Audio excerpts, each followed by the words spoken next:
Hi guys, I am with my mom and today We will be discuss talking about.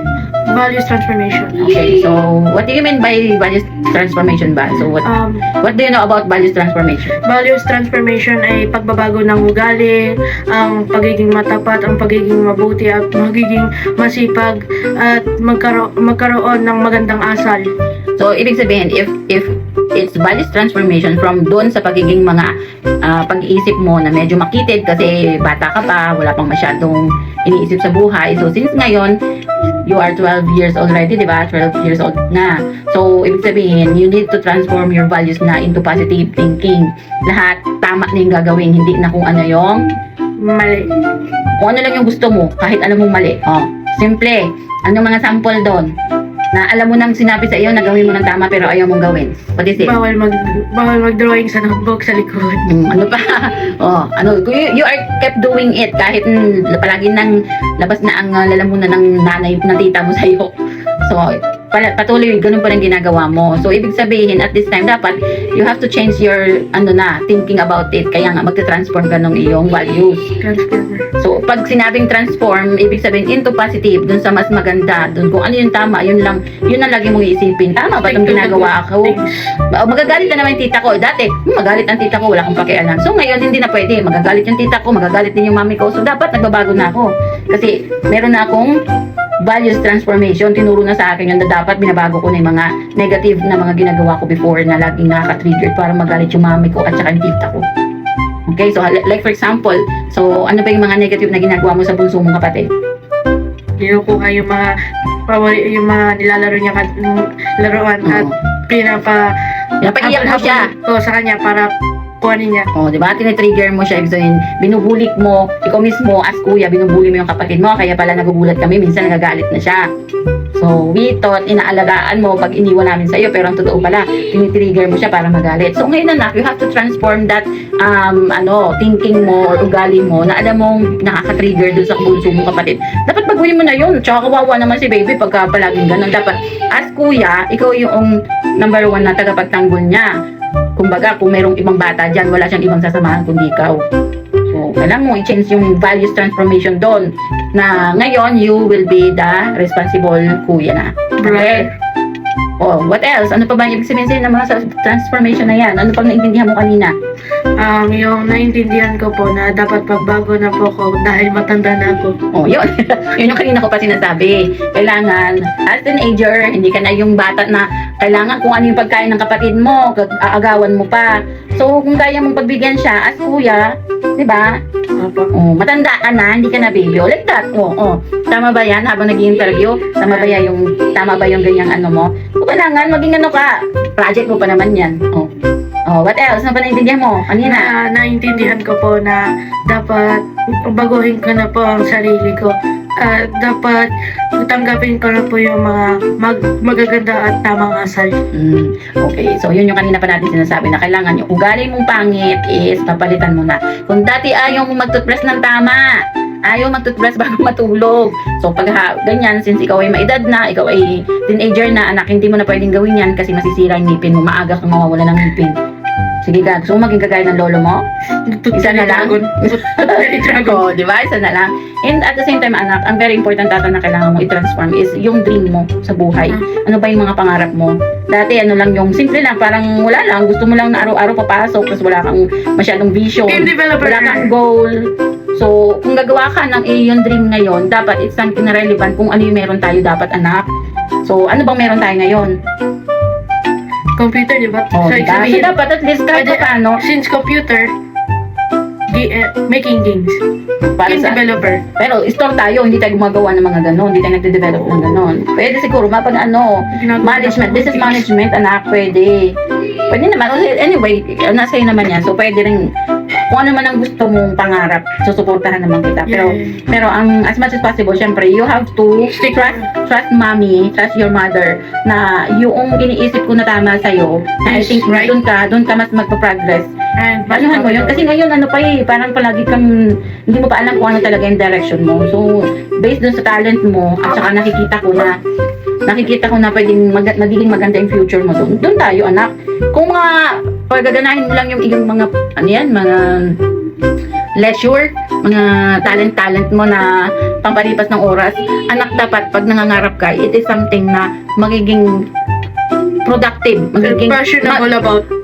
it is something na ikaw ay passionate, and at the same time, pagdating ng panahon, magbibigay sa'yo talaga ng magandang income. Lalo ngayon, napakahilig mo sa Jollibee, mahilig sa aircon, mahilig sa Netflix. So, hindi ka na pwedeng pumunta doon sa wala kang income pagdating ng panahon. Kailangan yung magiging pangarap mo is something na malaki yung pwede mong maging income someday. And you know what, anak? Alam mo kung ano yung biggest na pwede ko sabihin sa'yo na talagang it is something na profitable pagdating ng panahon? Ano mo? Kung ano? Walaan ko. O, ano? Businessman. O, see? Kailangan mo maging businessman. So, yun yung mga talent mo ngayon, ano mo lang yan? Arts. Yan, pwede mo yan kasi. Englishero. Oo. Pero, hindi mo yan pwede pagkakakitaan ng malaki pagdating ng panahon. Pwede na, halimbawa. Kasi kapag it is something, yung para lang sa mami ha, kapag hindi mo siya pwedeng i-leverage, hindi mo siya pwedeng ipagawa sa ibang tao, I mean, kung ikaw ang gagawa noong isang bagay na yon, it is not something profitable pagdating ng panahon. Kasi, paano kung hindi ka na capable na gumawa ng ganon? For example, pagdo-drawing. So, drawing ka. So, sobrang galing mo. Ang dami nagpapadrawing sa'yo. Yung talent kasi niyan, ang hirap yang ipasa. Hindi ka pwedeng mag-hire, ipag-drawing mo. Mahirap yun kasi yung talent, ikaw lang halos yung may alam nun. Unlike kapag kanin ba, si mami, di ba? We have store. So, dapat, nale-leverage ko siya sa anong process. Nag-hire ako ng mga salesman. Hindi na ako nagiging salesman. So, sila na yung mga salesman, na-leverage ko yun. Kaya nakakaiwan-iwan ko ng tao. Tapos, nakakaalis-alis ako. Naduduplicate yung trabaho kahit hindi ako yung gumagawa. So, yun yung anak dapat. Pagka ikaw yung nangarap, pag halimbawa, pagdating ng panahon, ano ba yung something na parang magbibigay sa akin ng malaking income pagdating ng panahon. So, mommy is here. Kailangan na ready ako lagi na i-guide ka kung ano yung mas magiging mabuti sa iyo pagdating ng panahon. Kaya just trust mommy. Pwede ba yon? O, bata ka pa naman eh. Pero pag dumating ka sa point na, nag-aral ka ng business management tapos hindi mo talaga siya gusto. Meron kang ibang gusto or something like gusto mo pala maging doktor, gusto mo palang maging engineer, gusto mo palang lawyer. So, kahit mahirap, kahit malaki ang pagagas. If I ever Now you have to talk. teach about criminology, I will become investigator. Hindi nga yun magduduplicate, anak. Kasi kung wala nang mag-investigate na iba, kundi ikaw lang, mapapahamak ka pa. Yun naman eh. Di ka nga nakikinig eh. Businessman, store. It is something na maduduplicate mo na kahit hindi ikaw ang i-duplicate, mag-hire ka lang ng gagawa ng certain na ganung task, maduduplicate mo na sila, leverage mo na sila. Magkaka-income ka doon kahit. So that means That's the businessman. So That's that the business means- works, anak. business means high risk and high reward. High risk talaga siya. Pero bago kasi dumating naman dun sa nagbi-business ka ng mga ganung bagay, dapat at least may pinagdaanan ka na alam ko na yan. Experience. Ikaw yung may skills, ikaw yung may well experience dun sa business mong gagawin. Dapat ganun. And then capital. You can start small. Kaya hindi masyadong malaki. Okay? Importante, hindi sumusuko. Ay, Okay, anyway, ano pang naintindihan mo doon? Meron ka pa bang ito-transform? Ano pa yung dapat na i-transform mo into positive, into good, into something na magiging good ang outcome? Ano pa yung dapat nang baguhin? yung waling kong mga ginagawa. Like what? Like ano?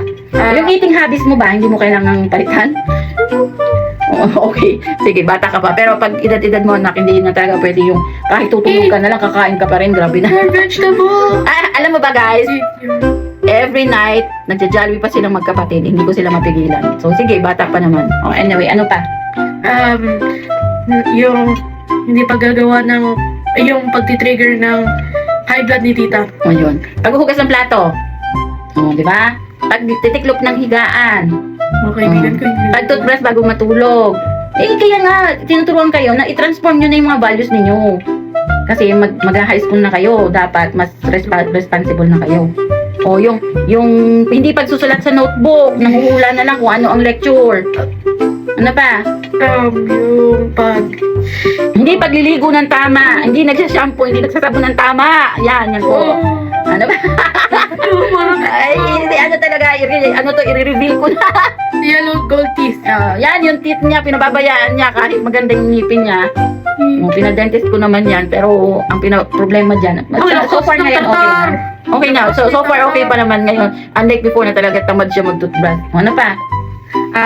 Yung Naughty ka ba sa school? Ano ginagawa mo sa school? Maingay! So dapat, magsasalita ka lang kung hindi binibigyan ng chance na magsalita at it is something na How about socialize? magko-contribute.